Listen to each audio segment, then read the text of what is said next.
So this is in the Grand Canyon, I believe. And that was like the year I came home. When I was adopted, I was in Russia. I don't know the town. So when I came here, I was almost 8.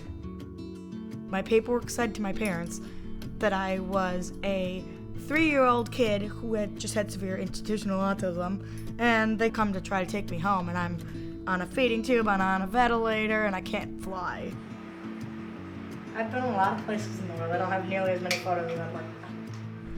Like, my disability was not confirmed at all until I was almost 16 by the time we figured out what was going on.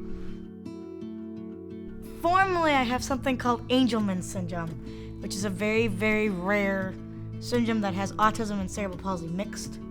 A lot of people who have Angelman syndrome do not talk, they don't walk, they have a lot of feeding issues, breathing issues, all that stuff. But all my life I've just been told that I have CP until we got my genetics tested 3 years ago. This is my wheelchair. I named him Bubba.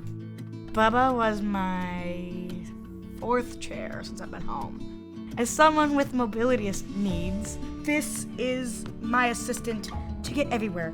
Those front wheels are a pain in the butt. If you try to roll fast, you get stuck in a curb, you get stuck in a grate, you get stuck in everything. So what I learned is really quickly when I was in a wheelchair is pop a wheelie and go down a hill. Pop a wheelie and you can get down the curb. My slogan is #wheelie because, yeah, okay, I'm in a wheelchair, but I get around, and half the time you see me outside, I'm holding a wheelie. There's a purpose to everything here for me.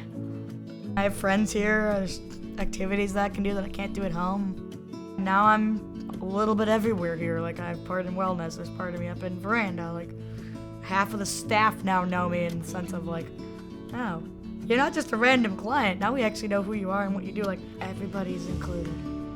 No matter whether you speak English, whether you speak at all, whether you're in a wheelchair, whether you're in a walker, whether you're blind, deaf, everybody's included in some way or another. Gotta start somewhere. And I guess St. Anne's community is the place where it's starting most, so. I did swimming for years. I did gymnastics for years as a kid. And I've rock climbed and I play soccer for years. Anything that I can get my hands on that I'm able to adapt that I can do, I will do it.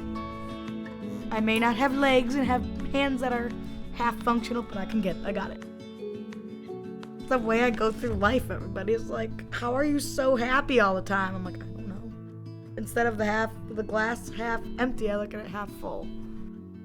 There's only one chance you get to live. Just because you're in a wheelchair doesn't mean you can do what anybody else can do. There's a way around it. When you have a need to do it, you can do it. If there's not, you'll find a way.